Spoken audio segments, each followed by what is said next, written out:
meron din ganong spekulasyon na it's being fueled by Duterte officers. Ma'am, it has nothing to do with politics. It's all about love for country.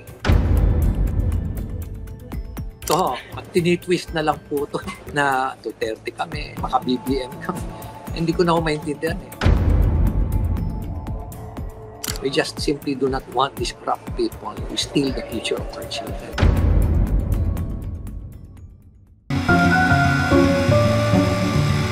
This is truth on the line. Kasi tinatanong ko tong kung parang nababagalan yung ibang tao sa ICI, no? I mean, I'm sure you might disagree with me. At saka dahil dito sa mga discontent na to, tuloy-tuloy din yung mga rumors na baka daw magkaroon ng coup. Diba, may mga ganun. Tatanungin ko kayo because you are from the PMA, you are a retired police officer. Ano po from your end? Saka mga retirees daw, syempre. Kilala niyo yung mga yan eh. May mga retirees daw na nagre-recruit. Kayo po, ano yung baka may marites kayo dyan sa amin tungkol dito sa, matagal na to actually, several months na to eh. Even before the flood control. Pero kayo, on your end, ano po yung balita? Well, mama, ako mismo, may personal experience ako na maraming disgruntled, especially among the retired officers. At ako na rin po, nararamdaman ko rin po yung disappointment ng junior officers. Pero ako, may experience na po ako yan, Ma'am Ami. Remember, 2006, we planned a rebellion. We started the planning in 2005. Yes. We were to execute it in February 2006. Kaya lang, na-detect po kami, kaya nakulong ho kami. Kaya alam na alam ko. Right now ho, looking at the current environment, current conditions, hindi po the armed forces of the Philippines will never get themselves involved in anything extrajudicial or extralegal. Ganun na rin po yung Philippine National Police. Kasi naranasan na ho namin yun. Ang hirap po na ma-involve sa ganyan. At talagang malaki po ang impact sa economy.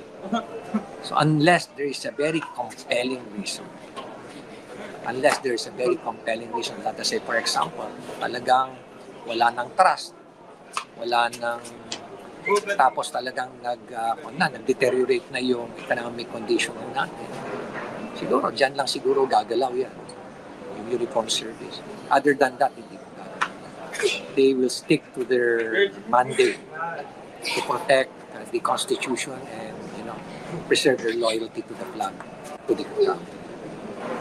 Yung nabanggit pong disgruntlement ng mga officers, is it directed kay President Marcos specifically or parang general siya?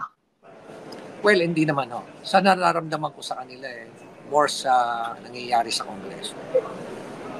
Kasi na bumubulungan, maraming nagpapapicture taking sa akin, tapos bubulong sa akin. Sir, tuloy mo lang. Tuloy ang laban. Ganun yun eh. So far as the President is concerned, nababaitan ho sila sa ating Presidente.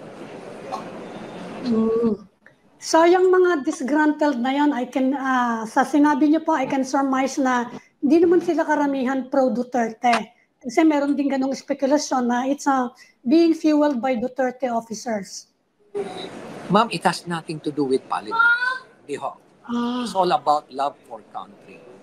Katulad nung ginagawa ho namin. It has nothing to do. Ito ho, pag nga ho tinitwist na lang po ito na Duterte kami o kaya maka-BBM kami. Hindi ko na ako maintindihan eh. Ang ito is only love for country and we just simply do not want these corrupt people to steal the future of our children. Yun lang po ang motivation namin. I started this campaign in 2019. During that time, hindi naman ako tumakbo I'm not identified with President Duterte. Na-identify lang naman ako sa kanya during the pandemic. Di ba? Nagtrabaho lang tayo ng maayos. Ganon din yung ibang mga secretaries na nung panahon ni President Duterte, nagtrabaho rin ng gusto at nagustuhan din itong bagong at itong administration ni President Bongbong Marcos. Kaya, alam nyo, ito'y sa amin ho, especially kaming gaming from the military, we, as much as possible, we don't like to be politicized. Wala ho kaming kanya. Kaya lang ho, syempre, itong mga nasasaktan, gagawa ng paraan para ma-politicize yan. Gagawa ng paraan para gumawa ng mga kung ano-anong intriga. They're now pooling the resources. They're pooling so much money, putting so much money on PR para sirain kami. Sirain yung mayor's good governance, sirain yung mga lumalaban sa corruption. Kaya ang ginagawa na lang namin, better to ignore them. Sayang lang ho yung oras namin and we just focus on what we're doing right now. Fighting corruption and promoting good governance. May isa pa pong nabanggit na rin yung nagpo-politicize, of course, yung isang directed at you. Meron daw po kayo kasing balak for higher office sa 2028. Ano po ba yung political plans niyo in 2028? Oh, unang-una, yan na naman po yung ginagamit nila. Pag nagsalita ka laban sa corruption, gagawa na naman sila ng intriga. Hindi, may plano ka. May plano kang ganyan. Alam niyo yung mga pag-iisip na yun, sorry for the language, pero bulok. Trapo na pag-iisip yun. Na lagi na lang yung kinakabit nila sa politics. Alam niyo, ilang beses na ako nagsalita. I have no plans whatsoever to run for any national position. Tuloy nga ako, pinagalitan na nga ako ni Senator Lacson dyan. Sinabihan niya, Benji, pwede ba? Keep your options open. Pwede ba huwag ka na magsalita ng ganyan? Ilang beses na ho niya ako pinagalitan dyan. Ito yung ginagawa ko lang ho dahil ayaw ko mag-suffer yung aking mga anak.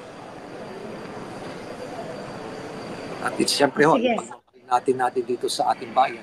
We have proven it in many occasions. Na-wounded na ho ako sa Abra. Tinamaan ho yung helmet ko na pagkikipaglaban sa Abu Sayyaf sa dyan ho sa nangyari ho noong 2005 dyan ho sa Camp Bagong Diwa. Fought in Mindanao against the Abu Sayyaf Jemaah Islamiyah, NPA here in Luzon and Mindanao. So ano pa hong iprove ko na pagmamahal sa bayan. Sige, last na lang, Mayor. Any regrets sa pagsali niyo sa ICI? Alam niyo, wala po akong regret. Ma'am Ami, wala po akong regret whatsoever because very professional po yung mga commissioners na nakasama ko. I saw their dedication, I saw their commitment, and I saw their conviction. Yun lang po, yung pagkuhan lang sa akin, yung pagsabi lang sa akin na wala